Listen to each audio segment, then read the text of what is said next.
Sports teams are often bonfires of cash, yet they still change hands for billions of dollars. How can that be? Pro sports are hotter than ever. We've seen acquisitions of the NFL's Denver Broncos, English soccer's Chelsea FC, and Italy's AC Milan.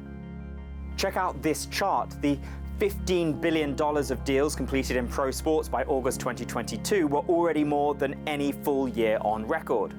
Part of that's to do with it having been easier to borrow money when interest rates were low, coupled with the soaring value of broadcast rights. But even then, how do the new owners of Chelsea, a team that regularly loses more than $100 million a year, decide it's worth more than $3 billion?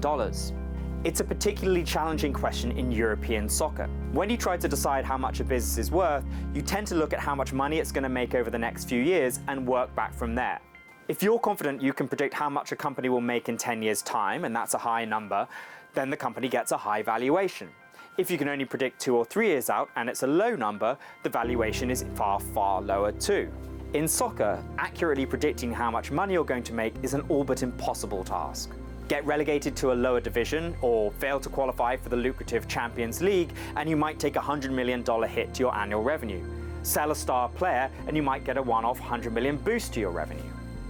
Just look at how annual sales have shaped up at the Italian giant Juventus over the past decade. It's a veritable roller coaster. NFL teams, in stark contrast, enjoy far more stable, predictable earnings. The league shares merchandising and broadcasting revenue pretty evenly across the league, so the teams have good visibility on how much money they're going to receive. At the same time, there's a salary cap, so they've also got a good sense of how much money they're going to spend. That's why NFL teams get such high valuations. Soccer teams are trickier, but there is a solution of sorts. It's known as the Markham multivariate model, named after this guy, Tom Markham, who developed it a decade ago as a PhD student. It's a kind of complicated equation that looks like this. It starts by looking at the value of the club's assets, its playing squad, its stadium and other facilities, and how much money it's able to generate from those assets. But it then adds in a few other variables that help gauge how well run the club is and how popular it is. By looking at what percentage of the stadium is filled in an average game, you can get a sense of how well the club is managing to attract fans. A higher percentage means it's more popular and perhaps better run, therefore it generates a higher valuation.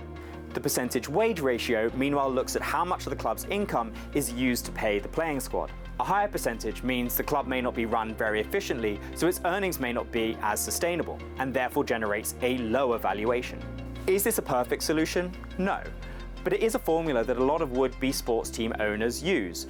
Ultimately, the answer to the question, what is a sports team worth, is, well, whatever somebody is willing to pay for it. But in order to get to that number, you need a starting point. And that's what the model provides.